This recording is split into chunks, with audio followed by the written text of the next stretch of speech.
देश के बड़े उद्योगपति गौतम अडानी की कंपनी में स्टॉक और शेयर को लेकर के पिछले दिनों काफ़ी विवाद देखने को मिला था, जिसको लेकर के विपक्ष जो है केंद्र सरकार को घेरने में लगी हुई थी और प्रधानमंत्री नरेंद्र मोदी और गौतम अडानी के रिश्ते को लेकर के भी विपक्ष के द्वारा लगातार सवाल किया जा रहा था। अब बीजेपी नेता सुब्रमण्यम स्वामी ने भी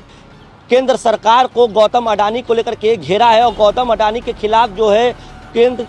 के खिलाफ जो है सुब्रमण्यम स्वामी मुखर हो गए। शनिवार को सुब्रमण्यम स्वामी ने एक ट्वीट किया और ट्वीट करते हुए लगा कि केंद्र सरकार द्वारा जीएसटी रेट में जब बदलाव किया गया तो गौतम अडानी के मालिकाना हक वाली कंपनी एसीसी और अंबुजा सीमेंट के शेयर रेट में सुधार हुआ था। हालांकि जिस तरीके से ट्वीट किया सुब्रमण्यम स्वामी ने, तो एक यूजर ने उस पर रिप्लाई किया और रिप्लाई करते हुए स्वामी से एक कठिन सवाल भी पूछ लिया। दरअसल ट्विटर यूजर ने ट्वीट पर रिप्लाई करते हुए कहा कि आपको सब कुछ पता है, फिर भी आप कहते हैं कि बीजेपी को वोट दो, क्या पार्टी देश से ऊपर है? जब यूजर ने सुब्रमण्यम स्वामी से इस कठिन सवाल को किया तो सुब्रमण्यम स्वामी ने इस सवाल का जवाब भी दिया है और इस ट्वीट का रिप्लाई करते हुए सुब्रमण्यम स्वामी ने बाकायदे लिखा है कि जब तक मैं बीजेपी का सदस्य हूं, यही कहूंगा कि बीजेपी को वोट दो। बीजेपी में सुधार या पुनर्गठन मैं तभी तक मुखर रूप से कर सकता हूं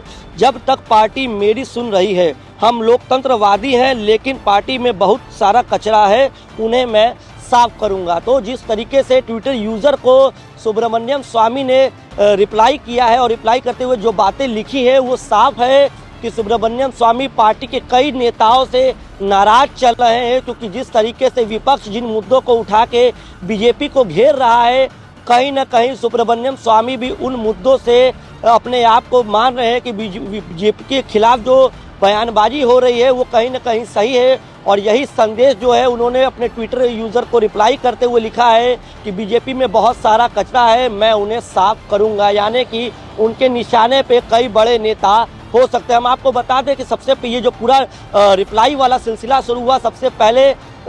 सुब्रमण्यम स्वामी ने ये ट्वीट किया था। उन्होंने लिखा था कि मोदी सरकार द्वारा जीएसटी दरों में 28% के बदलाव के बाद अडानी के स्वामित्व वाली अंबुजा सीमेंट और एसीसी के शेयर की कीमतों में गिरावट में सुधार हुआ था। राज्य के वित्त मंत्रियों के पास 5% जीएसटी का प्रस्ताव करने के लिए फोन आ रहे हैं। एक बार ऐसा हो जाने के बाद स्टॉक की कीमतें बढ़ेंगी और दुनिया इस बात का सबूत देखेगी कि मोदी कैसे अडानी को मदद करते हैं। और ये जब ट्वीट किया था उसके बाद एक ट्विटर यूजर ने उनसे सवाल किया और उन्होंने फिर सवाल का जवाब दिया। तो जिस तरीके से सुब्रमण्यम स्वामी बीजेपी के खिलाफ और मोदी सरकार के खिलाफ मुखर है, वो कहीं ना कहीं उन्हीं मुद्दों पर बता रहा है जिस मुद्दों को लेकर के विपक्ष और ख़ास तौर से राहुल गांधी ने